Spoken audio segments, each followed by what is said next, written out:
It is the fallout of the night before, and Ali Mccoist has branded Scotland fans out of order for England booing. And let's dive into this article from the National Scot, also the Herald did, in fact, include it. And Ali McCoist has branded Scotland fans out of order for booing England's national anthem at Hampden Park on Tuesday night.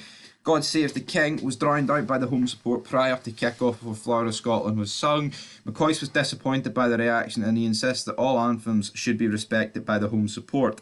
Speaking on TalkSport, he said, I think another country's national anthem should be respected and I think it was absolutely out of order. And you know what, I agree with McCoist. I think all national anthems should be respected, but at the end of the day, we live in a world where that's just not going to happen. And it's wishful thinking from McCoist to think that, and that's not an England Scotland thing or whatever. That's a world football thing.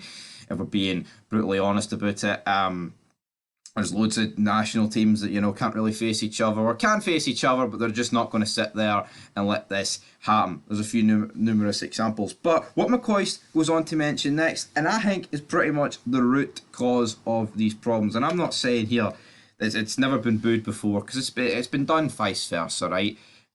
England have booed Florida Scotland. Scotland have booed God Save the Queen, or now it's the King. But McCoist, I think, hits the nail on the head. He turns around and says, let's see. I do not like the booing of any national anthem, to be honest with you. I just think it's a distant lack of respect. I genuinely dislike it intensely if you can't show respect. I'm not talking about England, I'm talking about anybody that goes to Hampden. Any football ground or any sporting event, if you can't show the opposition respect by respecting their national anthem, I think it is a poor show. I get the rivalry with England and Scotland, and I get some of the Scots, perhaps SNP fans, are giving it the whole bit, but I'm talking about in general.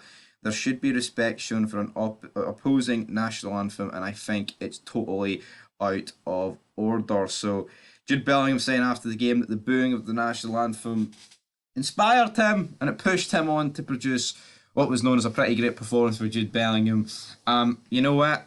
I think McCoist has hit the nail on the head there.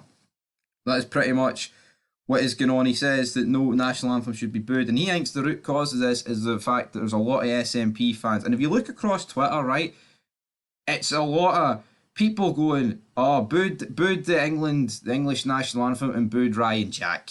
That is obviously, Celtic fans. It is, and I'm not saying that they're all Celtic fans, but the majority of there would be Celtic fans, and the vast majority would be SNP. Also, I mean, you might get the few Aberdeen fans that might boo Ryan Jack, but I think for the most part Aberdeen fans wouldn't boo Ryan Jack in this game. Maybe I'm getting that wrong, who knows. But for me, I think he's absolutely right. And also, he didn't go on to talk about the fact that Scotland fans chanted Lizzie's in a box. Now, to be honest, I didn't actually hear that during the game, but I've seen it on Twitter.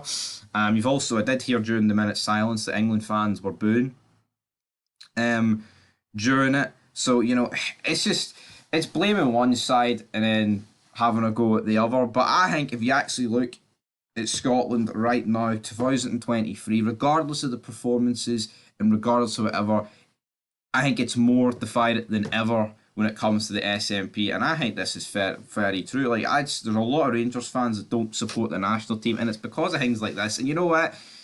Obviously, a lot of Rangers fans are,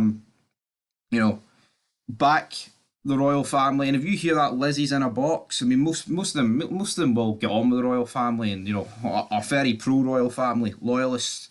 And if you hear Lizzie's in a box, I can understand why you would be very. I mean, the average person should be disgusted at that, because at the end of the day, it's mocking someone dead, and it's not like you're mocking a evil human being like fucking Adolf Hitler, which I think most people would be all right with. You're mocking, an old person that realistically did nothing like that, man. Ruled this country. So I can understand both that point of view there. And it goes both ways though, doesn't it? So at the end of the day, I think the fan base is toxic across the entire board. And it's going to split people. And to be honest, it's only going to get worse. I think it's only going to get worse, to be honest. And that is the current state of affairs in 2023. So leave your thoughts down below. That is it here on the channel. I agree with Ali McCoist. Maybe he didn't hear the Lizzie's in a box chance. I don't know, because I think if he did, he would have called out as well as long as this. But anyway, leave your thoughts down below. And until next time, that is us sided out here for this game in the aftermath. Scotland 1, England 3. Until then. Peace. And guess what? I'll talk about it because a lot of people fucking here on YouTube, both sides, that would fucking dare touch this subject. So get it right, fucking ruin them. Anyway, till next time. You get it here.